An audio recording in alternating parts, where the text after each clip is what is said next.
नमस्कार दोस्तों, एक बार फिर अपने यूट्यूब चैनल आई के हिंदी टारगेट में आप लोग का बहुत बहुत स्वागत है। आज हम लेकर आए हैं हिंदी टीजीटी पीजीटी इंटरव्यू यानी साक्षात्कार के बारे में आपको बताने वाले कैसे आपको साक्षात्कार देना है। उसके लिए महत्वपूर्ण प्रश्न लेकर आए हैं और कुछ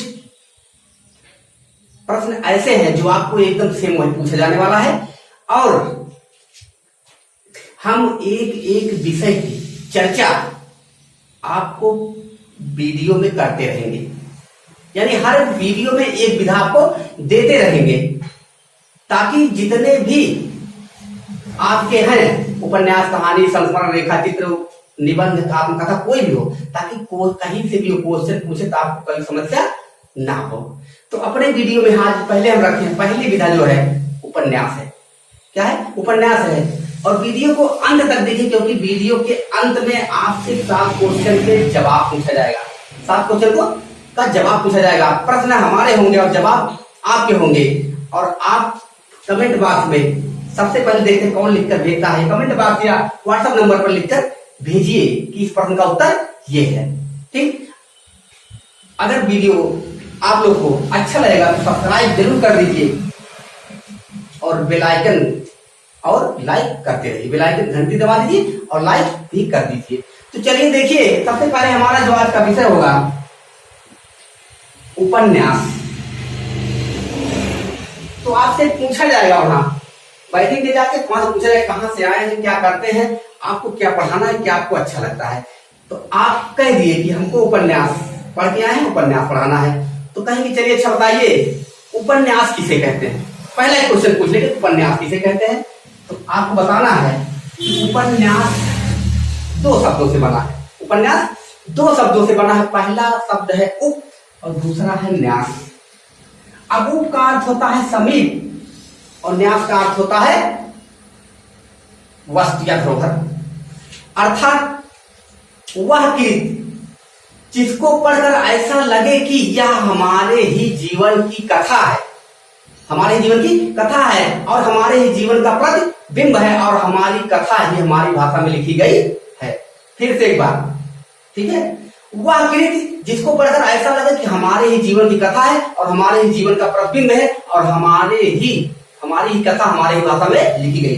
बस इतने कहना है आपका। क्या है? इसे उपन्यास कहते हैं। फिर वो अगले टॉपिक पे चले जाएंगे। क्या चले जाएंगे? कहेंगे अच्छा बताइए प्रेमचंद के अनुसार उपन्यास क्या है। प्रेमचंद के अनुसार उपन्यास क्या, उसने क्या कहा है? तो प्रेमचंद के अनुसार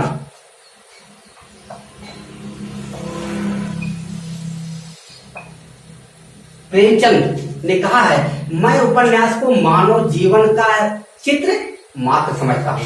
मैं उपन्यास को मानव जीवन का चित्र मात्र समझता हूं और मानव चरित्र पर प्रकाश डालना और उसके रहस्य को खोलना ही उपन्यास तत्व है। उपन्यास का तत्व ये किसने कहा? प्रेमचंद ने कहा।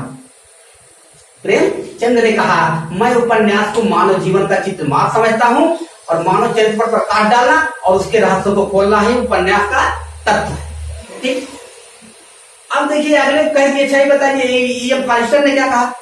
एकदम आसान है, बस छोटे कह देना उपन्यास साहित्य की, हिंदी साहित्य की गद्यात्मक विधा है। ठीक, उससे फिर आपसे पूछेंगे अच्छा ये बताइए कि उपन्यास किसको केंद्र में रखकर उपन्यास को 3 भागों में बांटा गया। किसको केंद्र में रखकर उपन्यास को 3 भागों में बांटा गया? तो अगर आप जानते हैं तब अच्छा, नहीं जानते हम बता रहे हैं। तो आप बताएंगे उपन्यास को प्रेमचंद को केंद्र में रखकर उपन्यास को 3 भागों में बांटा गया। किसको केंद्र में रखकर? प्रेमचंद को केंद्र में रखकर उपन्यास को कितने भागों में? 3 भागों में बांटा गया। तो पहला भाग क्या है? प्रेमचंद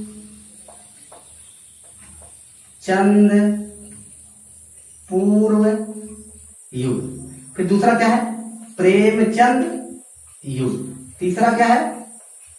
प्रेमचंद उत्तर। प्रेमचंद उत्तर युग। यहां तक तो बता ले गए। फिर आपसे इसी में से घुमा देंगे। अच्छा ये बताइए प्रेमचंद युग के कभी 3 कवियों के नाम बता दीजिए। तो अब आपको मुसीबत तो मुसीबत चलता रहेगा। तो बताइए कौन तीन कवि है, बता दीजिए। बहुत कवि है, निराला को ले लीजिए। किसको? निराला, राहुल सांग कृत्यायन, राहुल सांग कृत्यायन, शिव पूजन सहाय, वृंदावनलाल वर्मा, जयशंकर प्रसाद द्विवेदी आदि कवि बता दिए। फिर आज से यहां तो हो गया, अब आपसे पूछेंगे अच्छा ही बताइए उपन्यास के कितने तत्व होते हैं। फिर फंसा दिए, लेकिन फंसना नहीं है। तो उपन्यास के तत्व देख लीजिए, तत्व कैसे लिखा है। तो तत्व होते हैं 6। आप जान रहे हैं, नहीं जान रहे तो बता रहे हैं। पहला होता है कथावस्तु, दूसरा होता है संवाद योजना,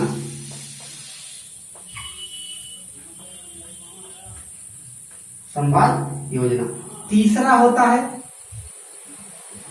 पात्र, यौन, चरित्र चित्रण, पात्र एवं चरित्र चित्रण। चौथा होता है देश काल, देश काल या वातावरण, एवं वातावरण।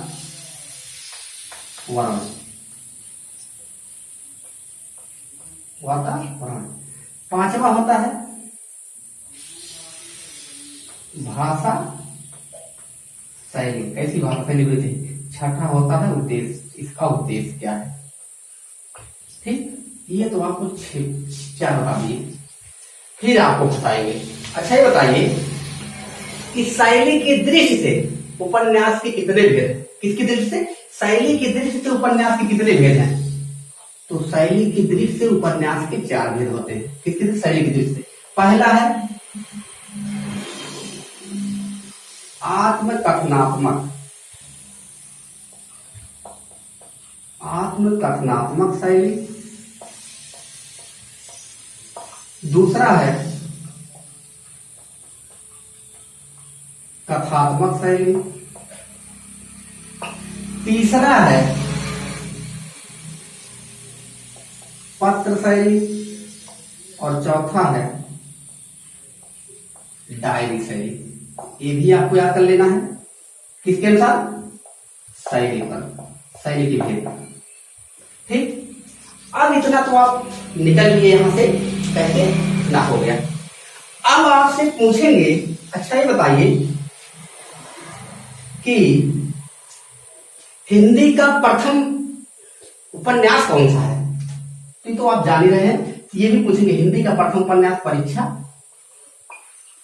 गुरु है। क्या है? परीक्षा गुरु है। फिर उसी पे एक फिर दे दिए। अच्छा ये बताइए परीक्षा गुरु लिखना किसने? तो बता दीजिए लाला श्री निवास दास, लाला श्री निवास दास। अच्छा ये बताइए कि ये लिखा कब गया। तो लिखा कब गया ये भी जानना जरूरी है। 1882 में लिखा गया है। ठीक, अब देखिए अगला आपसे क्या पूछा जाएगा उपन्यास के बारे में। अगला आपसे क्या पूछा जाएगा, अगला जो पूछा जाने वाला है आपसे पूछा जाएगा, अच्छा ये बताइए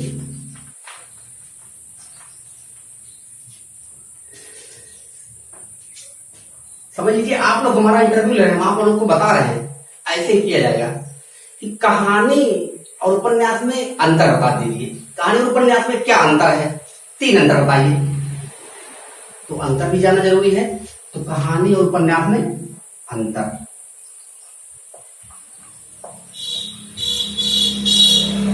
इधर कहानी हो गया, इधर उपन्यास। ठीक, कहानी और उपन्यास।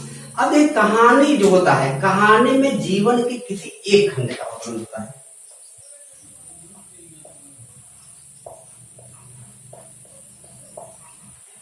कहानी में जीवन के किसी एक खंड या भाग, खंड या भाग का चित्रण होता है।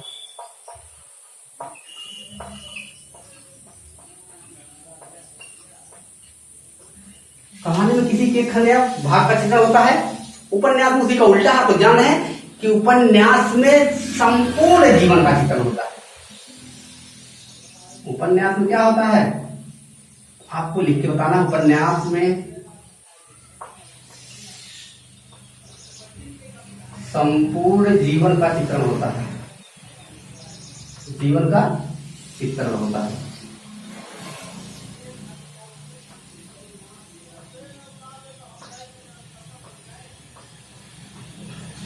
संपूर्ण जीवन का चित्रण होता है।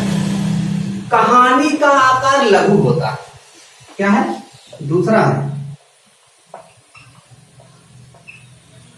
कहानी का आकार लघु होता है। क्या होता है, लघु होता है, छोटा होता है। लेकिन उपन्यास का आकार बड़ा होता है, विस्तृत होता है, दीर्घ होता है। उपन्यास का आकार क्या होता है, दीर्घ होता है। इसका अगर लघु, इसका दीर्घ होता है। ठीक। कहानी जीवन की वास्तविक कथा होती है। कहानी जीवन की किसी वास्तविक कथा पर आधारित होती है। कहानी जीवन की वास्तविक कथा पर आधारित होती है। इस कथा पर आधारित होती है, वास्तविक कथा पर आधारित होती है। लेकिन उपन्यास क्या होता है, उपन्यास जीवन का काल्पनिक कथा होता है। एक वास्तविक काल्पनिक होता है, उपन्यास काल्पनिक होता है। उपन्यास काल्पनिक कथा पर आधारित होती है। उपन्यास काल्पनिक कथा पर आधारित होती है। किस पर आधारित होती है, काल्पनिक कथा पर आधारित होती है। एक दो और देख लीजिए, 3 पूछे 4 बताइए क्या दिक्कत है।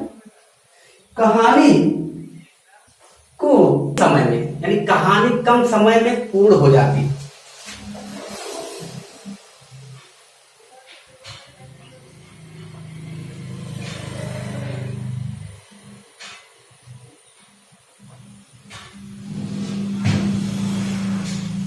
पूर्ण हो जाती है।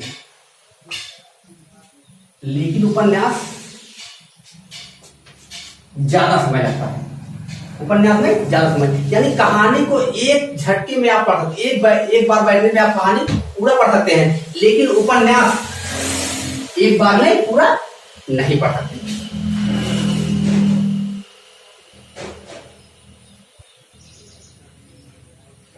उपन्यास में अधिक समय लगता है,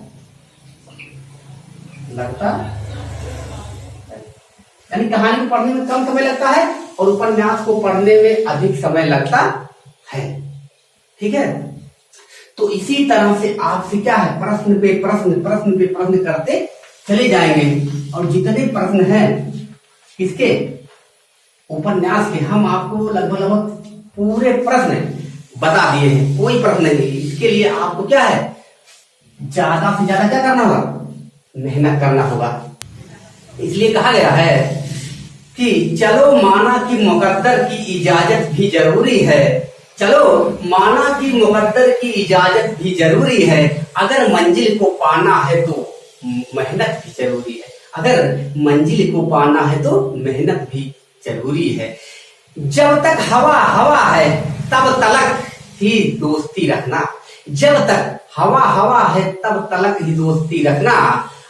बने आधी तो फिर उससे अदावत भी जरूरी है। यानी अदावत का मतलब होता है शत्रुता। तो यहां तक हम आपको बता दिए हैं।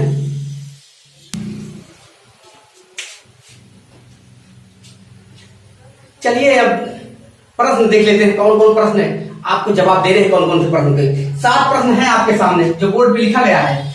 पहला है घनानंद किस संप्रदाय में दीक्षित हुए? तो जवाब आपको देना है। दूसरा है बिहारी की किस रचना पर सबसे पहले सवैया छंद में टीका किसने लिखा? सवैया छंद में टीका किसने लिखा?